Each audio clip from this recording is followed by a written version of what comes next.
पहली बात तो यह है कि ये सावन है और सावन में हमारे भगवान शिव का विशेष पर्व माना गया है। वो इसलिए माना गया है कि इन्होंने विषपान किया है। अमरकंटक में भगवान शिव की मूर्ति है जो कि नर्मदा नदी के अंदर है।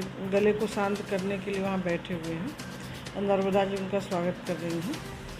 तो श्रावण के महीने में जो हमारे सदाशिव का जो भजन पूजा पाठ सिर्फ इसलिए किया जाता है कि हम मतलब आजीवन जो भी कुंवारी लड़कियां शादी करती हैं तो भगवान शिव की तरफ पति मांगती हैं कि औधड़ रानी हो, जो मतलब कभी भी किसी भी तरीके से उनके गृहस्थ जीवन में विवाद नहीं आया।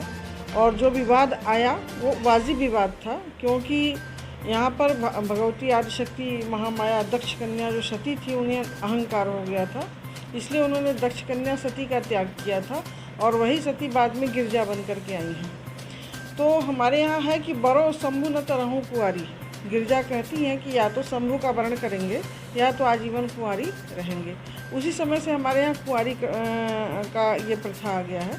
हमारे यहाँ सावन का 5 सोमवार होता है जो कुंवारी लड़कियों के लिए होता है। इसमें अखंड बिलपत्र चढ़ाया जाता है और उसमें राम राम लिख करके चढ़ाया जाता है।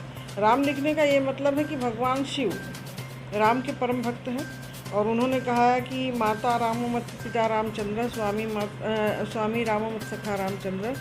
तो जितने भी रिश्ते हैं भगवान शिव के वो राम से ही हैं। तो इसलिए हम बिलपत्र पर अष्टगंध से चाहे सफ़ेद चंदन से राम राम लिख करके चढ़ाते हैं। और उसमें हमें जैसे दूध चढ़ाना होता है तो दूध चढ़ाने का मतलब ये है कि मेरे यहाँ हमेशा दूध की कमी न रहे।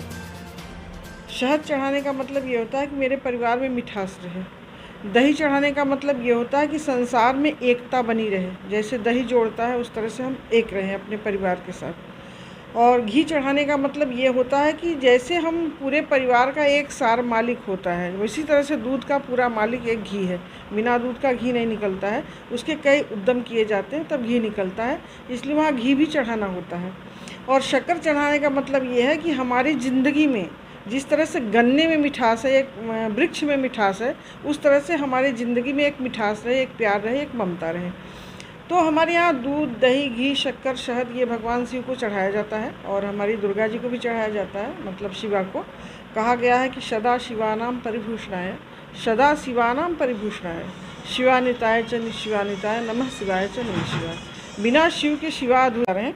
तो इसमें माँ बाप को बताते हुए, हर चीज़ को कायदे से रखते हुए, और सबसे बड़ी बात यह है कि हम लड़कियों को यही कहेंगे कि पहले आप शिक्षित होइए, पहले आप कुछ अपने पैर पर खड़ी होइए, तब प्यार की हवा में बहिए, तब आपके लिए आपकी ज़िंदगी खुशहाल होगी। अन्यथा परिवार जो होता है वो एक जोड़ने की ताकत रखता है। अगर परिवार अलग हो जाता है, शादी विवाह अपने से आप कर ले रहे हैं, उधर लड़का कर ले रहा है, तो न लड़के वाले के परिवार साथ देते हैं, न लड़कियों वालों का परिवार साथ देते हैं। इसमें जब उन्माद बढ़ता है, आवेश बढ़ता है, उग्रता बढ़ती है, तो दोनों अलग हो जाते हैं। इन दोनों के अलग में बर्बाद कौन होता है? एक छोटा सा बच्चा जो इनकी ज़िंदगी में आता है।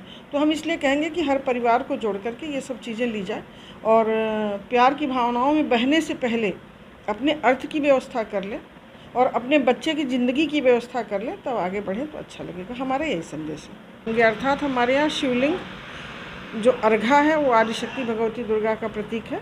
उसमें जो शिवलिंग विराजमान है वो भगवान शिव है। तो हमारे यहाँ सब कहते हैं कि बाबा बाबा सब कहे, अम्बा कहे न कोई, बाबा के दरबार में जो अम्बा कहे सो होए। ये इसलिए हुआ है कि भगवान शिव हमेशा समाधिस्थ रहते हैं। जब वो जागते हैं तो कथा कहने में समाधिस्थ रहते हैं, भगवान राम की कथा कहते हैं, और जब ध्यान करते हैं तो सुषुप्ता अवस्था में भी वो ध्यान मग्न रहते हैं। तो वो जागते ही नहीं हैं। वहाँ जागता कौन है? आदिशक्ति भगवती दुर्गा जागती है। इसीलिए सीता जी ने पहले दुर्गा की अर्चना किया था और वहाँ जाकर के उन्होंने कहा था कि जय जय गिरिवर राज किशोरी। जैसे आप गिरिवर की किशोरी थी वैसे मैं जनक की हूँ।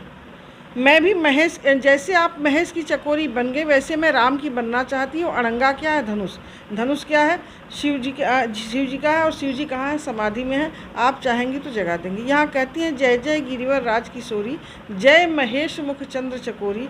आप महेश की चकोरी बन गई तपस्या करके, मैं राम की बनना चाहती हूँ। जय गजवदन खडानन माता।